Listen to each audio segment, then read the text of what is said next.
الله لا إله إلا هو له الأسماء الحسنى. الحمد لله نحمده ونصلي ونسلم على رسوله الكريم. أما بعد فأعوذ بالله من الشيطان الرجيم. بسم الله الرحمن الرحيم. وسارعوا إلى مغفرة من ربكم وجنة أرضها السماوات والأرض وعدت للمتقين. وقال النبي صلى الله عليه وسلم في حديث قدسي يقول الله عز وجل: أعددت لعبادي الصالحين ما لا عين رأت ولا أذن سمعت ولا خطر على قلب بشر. إن شئتم اقرأوا فلا تعلم نفس ما أخفي لهم من قرة أعين جزاء بما كانوا يعملون. سبحانك لا علم لنا إلا ما علمتنا إنك أنت العليم الحكيم. رب اشرح لي صدري ويسر لي أمري واحلل عقدة من لساني يفقه قولي. رب زدني علما رب زدني علما رب زدني علما رب زدني عملا رب زدني عملا رب زدني عملا. My dear respected elders, brothers and sisters who are listening to my speech, Assalamu alaikum wa rahmatullahi wa barakatuh. Today our topic is about Jannah. What is it in paradise for us? So, this is Alam Dunya, and there's another Alam called Alam Barzakh, and number 3 is called Alam Akhirat. When we are in Alam Dunya, we cannot say in Dunya, in this world, in this universe, we cannot see what's happening in the next Alam. Yeah? Those who are in Alam Akhirat, like the angels and Allah subhanahu wa ta'ala, like the angels, we cannot see them, but they can see us. Yeah? That's called Alam Akhirat. When we go out of this dunya, when we die, we come in the middle, it's called Alam Barzakh. So we can see some of the dunya too and some of the akhirat too. So we come in the middle, it's called Alam Barzakh. But to know what is in Jannat, what is in Jahannam, actually 100%, we hear from a hadith of Rasulullah sallallahu alayhi wa sallam, and Allah subhanahu wa ta'ala has mentioned in Quran Kareem what is in Jannat, what is in Jahannam. In a hadith, Rasulullah sallallahu alayhi wa sallam has opened the more up. This is for you in Jannat, this is for you if you're bad in Jahannam. But 100%, how does it look? What does it feel like? What does it smell like? The only way we will know is when we get there, inshallah. That is the reality. But I will explain a bit. I'll give you a hint of Jannah today.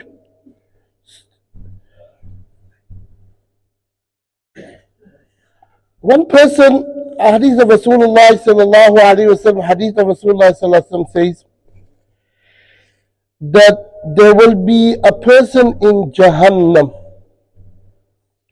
There will be a person in Jahannam. And when Allah subhanahu wa ta'ala at the end is taking every mu'min, every believer out of Jahannam, he'll be left at the end. And Rasulullah sallallahu alaihi wasallam says, I know the first person who will enter Jannah, and also I know the last person who will enter Jannah too. So this person will be left in Jahannam for a while because of his sins.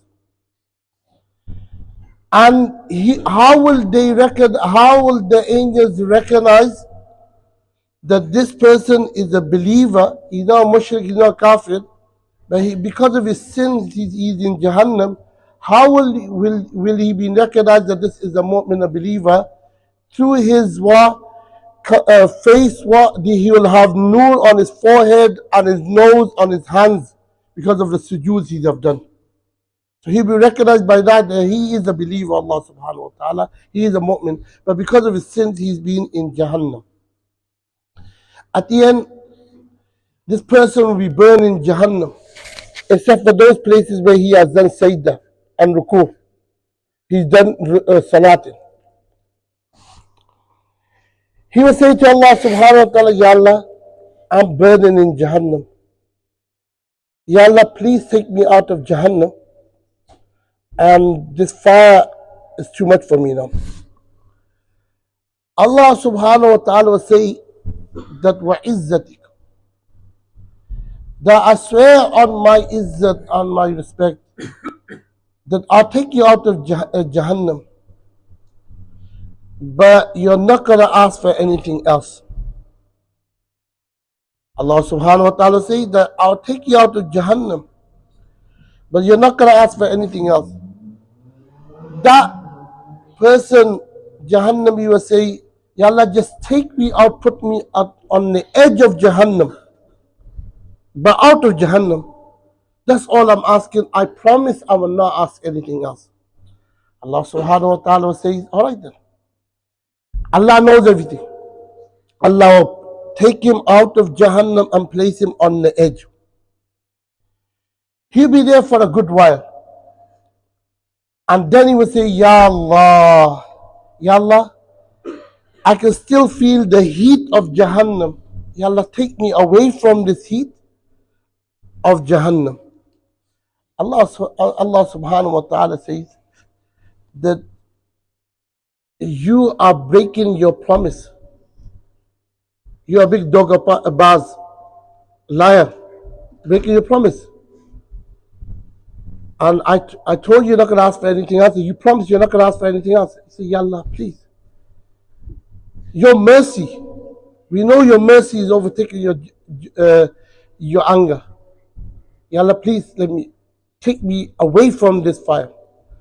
Allah subhanahu wa ta'ala says, okay, I'll take you away from this fire. He'll be away from the heat. And from a distance you'll be able to see Jannah. After a good while you will say to Allah subhanahu wa ta'ala, Ya Allah, could you take me near to Jannah so I can glimpse in Jannah? I can see Jannah. Allah subhanahu wa ta'ala says, Ma aghraq. You are a big promise breaker. Kitne dokebaaz. Say, Ya Allah, you are Arham al-Rahimin. Please. Allah subhanahu wa ta'ala will take him to Jannah, nearby Jannah. And he will be able to see everyone in Jannah with all the ni'mas and everything. After a while you say, Ya Allah, let me enter Jannah now.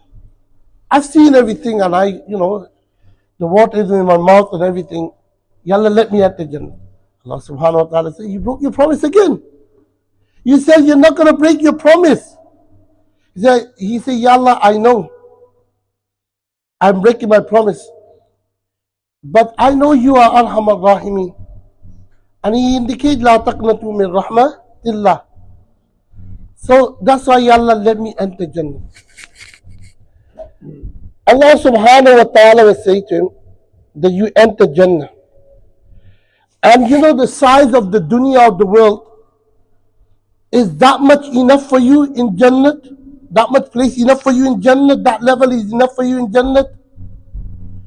He said, Ya Allah, you are Allah. You are making fun with me?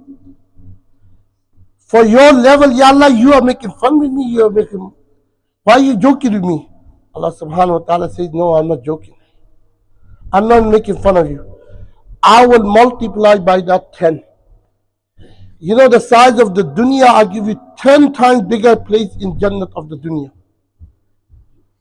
Rasulullah sallallahu alayhi wa sallam said this hadith. This hadith is Qudsi, and Rasulullah sallallahu alayhi wa sallam was laughing. Badat nawajiduhu. The moral of Rasulullah sallallahu alayhi wa sallam got seen. It opened. It means that Rasulullah sallallahu alayhi wa sallam laughed so much that you can see the teeth of Rasulullah sallallahu alayhi wa sallam. Normally, Rasulullah sallallahu alayhi wa sallam used to just smile. Yeah? And never laugh too much. Only a few times. And this is the one of the time that Rasulullah laughed so much that you can see the beautiful teeth of Rasulullah glowing. One Rasulullah narrated this hadith, and this is hadith Qudsi wa Allah subhanahu wa ta'ala yaqul Allah azza wa jal. No, this is what when Rasulullah narrated this hadith. At that time Rasulullah laughed. And this is called musalsal bidhik. Musalsal bidhik means that every person who narrated this hadith, they laughed at the end. Because Rasulullah laughed at the end. And every muhaddith or every teacher who narrated this hadith to anyone, he laughed at the end. Because this is sunnah of Rasulullah sallallahu alaihi wasallam. So this is one example. That this is how much place Allah subhanahu wa ta'ala will give to the person, the last person who's entered Jannah. The last person who's entered Jannah, his place and level and size of Jannah will be 10 times of this world. That's what Allah subhanahu wa ta'ala said to him. So imagine one of the first people who will enter Jannah. Imagine the size of the house and the place of that person who reads 5 times salat, he gives zakat, he does not do ghibat, he does not buhtan, he has love for the Rasulullah sallallahu alaihi wasallam, he has love for the Sahabas, he has love for the Salaf Salihin, he has love for the shuyukh and ulama, and he's a hafiz and the alim. What size of Jannah will Allah subhanahu wa ta'ala give him? Imagine.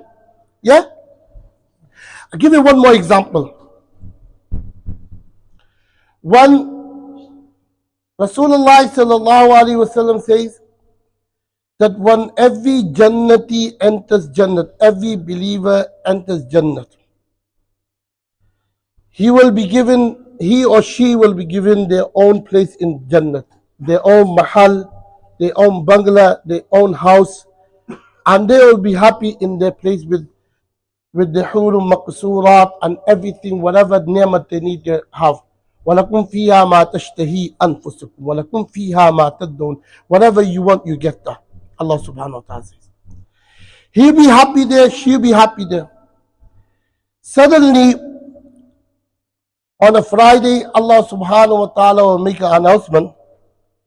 Go to the market, go to the mall. Bazaar chala jao. Every Jannati will say, why do we have to go to the market? Why do we have to go to the bazaar? Why do we have to go to the mall? Whatever we need, we get here. And we don't have any money to buy anything. We don't need any money to buy anything. Some people say, we will have money there. People love money, gold, silver. So they want their bank balance there. You don't need it. You will have the desire to have money. Yeah? So everyone say, why do we have to go to the market? Hadith Rasulullah sallallahu alaihi wasallam says that we will enter the market. When we enter the market, in the shops there will be such things, such items that we have never ever seen. And we will start picking them up without paying. Pick up. For the ladies, they'll pick up all the clothes. Yeah. Anyway, everyone will pick their own stuff up. Whatever they want to pick up, whatever they love at that time. Then suddenly there will be an announcement to go to a certain place, and a court of Allah subhanahu wa ta'ala will be set up over there. Everyone will go to that court, and they will have their own sitting, kursi, chair. According to their level, they'll know the seat, they know the chair. So if the level is very high, they'll have seats with diamonds and pearls and everything. Below with gold, a bit low with what? Silver. And the lowest is that it be covered with what? Musk and other categories of perfume. Everyone sit down. Then Allah subhanahu wa ta'ala was order Israfil alayhi salatu wasalam to say something. Basically sing something. He will sing something so beautifully that we have never heard such a beautiful voice. Then Allah subhanahu wa ta'ala will send a cloud. It will look like a cloud. Like, before rain, a cloud comes. A cloud will come on top of us. And that will rain saffron and musk. Zafran or musk. It will rain what? Saffron and what? Musk. When that touches our body and our surrounding, because of the khushbu and the scent and the fragrance of that, our face features will get even more beautiful, more handsome. More beautiful, more handsome. Because of that. Then Allah subhanahu wa ta'ala will say that, do you need anything else? Now our features are gone even beautiful. Remember, when we enter Jannat, our age will be all the same, about 33, 32, 33.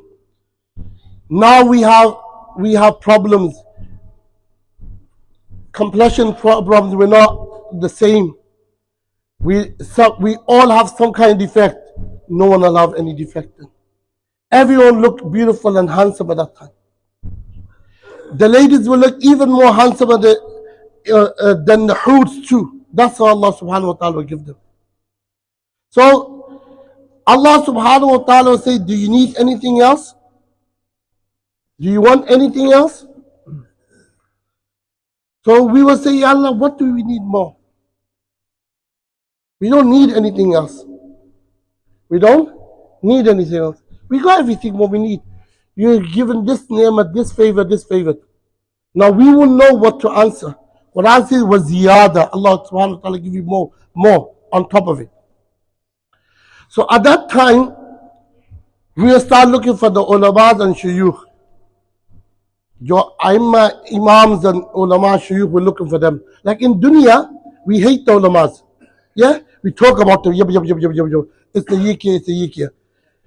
But when the time gets tough, what is up? Could you help us on this? Make dua for us. Or when we born, we look for the Mawli Sahib, we say, what do we do now? I have got a child. What does he do? Well, azan, akika, and name everything we have to ask the ulamas. Yeah? One day growing up, we need the ulama and shuyukh to teach them. In between, we like swearing after them, backbiting, because we can't digest our food. When they get married, we need them to do the nikah. When we die, we need them to do the janazah, even the tajheez or takfeen. We do not know anything about the graveyard either. We ask the ulama. But in between, we like talking about them. Same in Jannat, inshallah. In Jannat, when the time comes, people will need to know, what do we ask Allah subhanahu wa ta'ala now? In Jannat, we will need to know what to ask Allah subhanahu wa ta'ala. We will turn to the ulama and shuyukh and we say, what do we need to ask Allah subhanahu wa ta'ala now? We will say, the ulama will say to us, ask Allah subhanahu wa ta'ala that we want to see you, Ya Allah. We want to do ziyarat of you, Ya Allah subhanahu wa ta'ala. Allah subhanahu wa ta'ala will move away the nur and the parda and all the screens away from his face. Kama yaliq bishani. And then when we see Allah subhanahu wa ta'ala, whatever ni'mats we had before that will hate, it will be nothing comparing to that. When we go back after that to our houses, and when our wives and our hoods, the wife's going to be the Sayyidah, the leader of all the hoods, whatever hoods we get according to our amal. They will be the leaders of them. And they will be more beautiful. They won't be like they are now.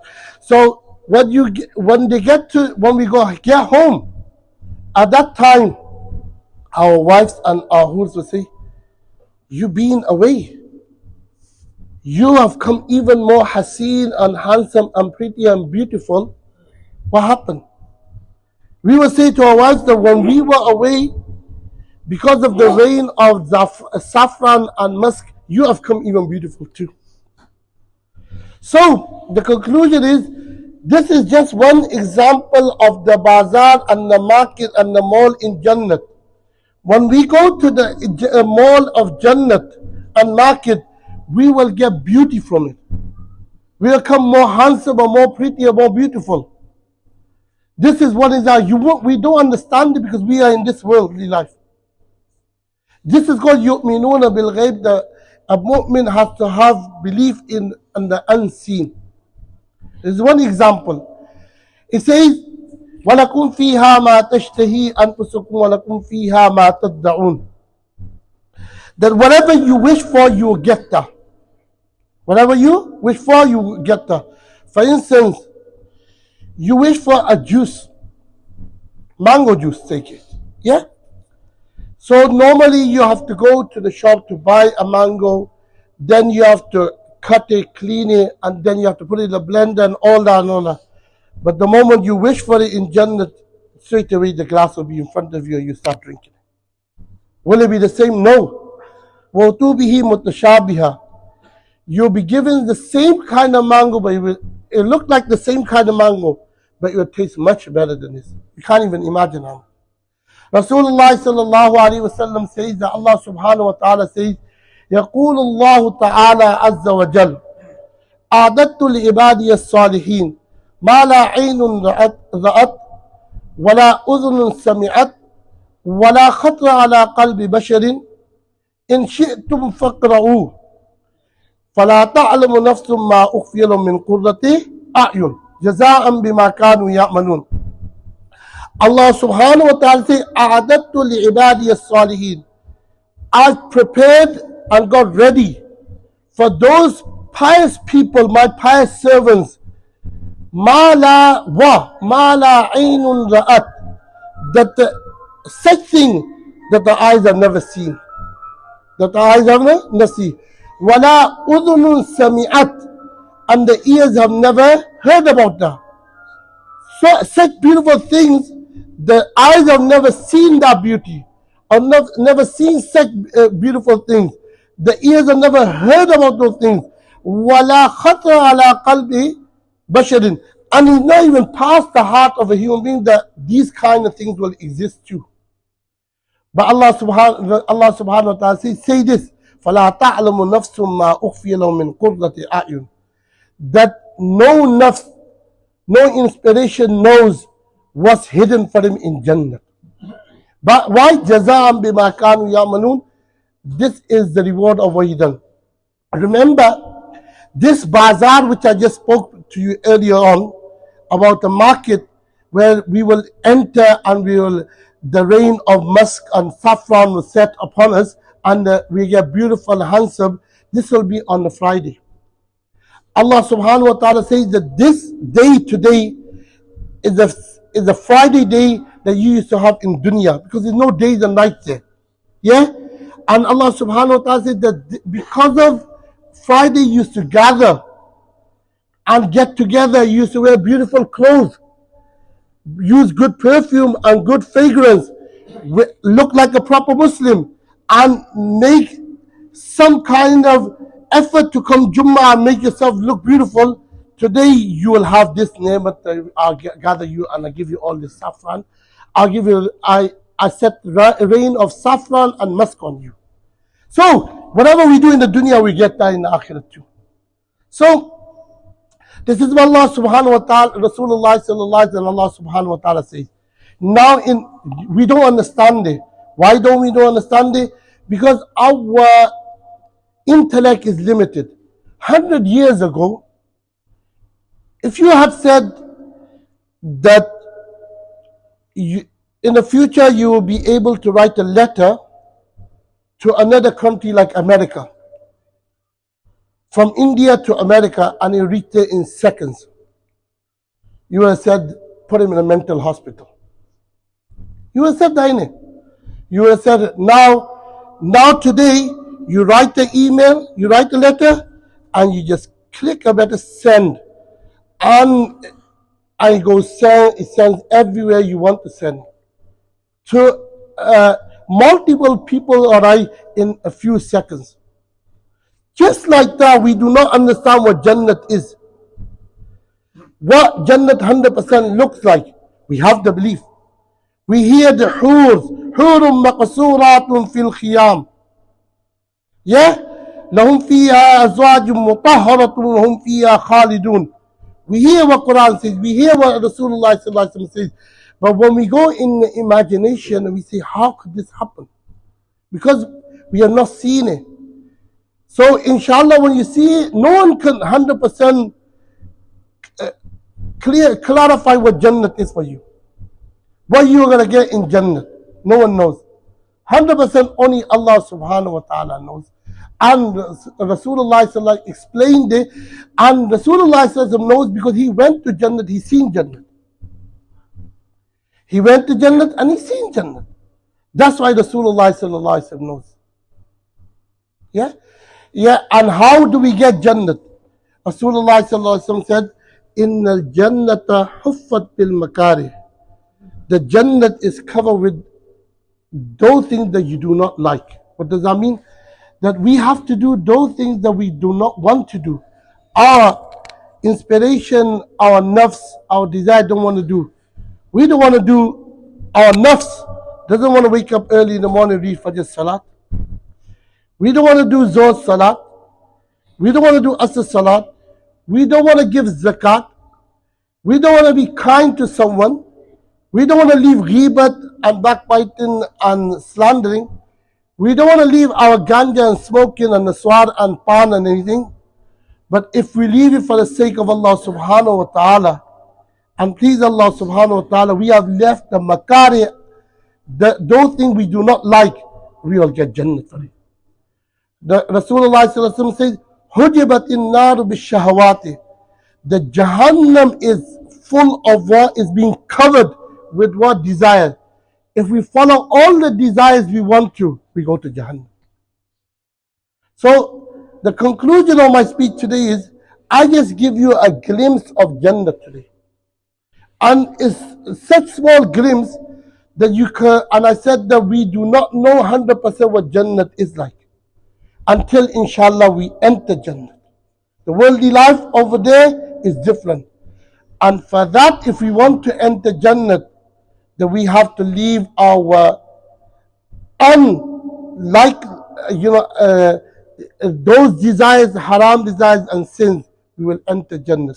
If we follow our every desire we want to, we enter Jahannam. So we need to go to Jannah. Allah subhanahu wa ta'ala take us all to Jannah. And like we're sitting here, keep us in Jannah like this. Wa akhir da'wana and alhamdulillah.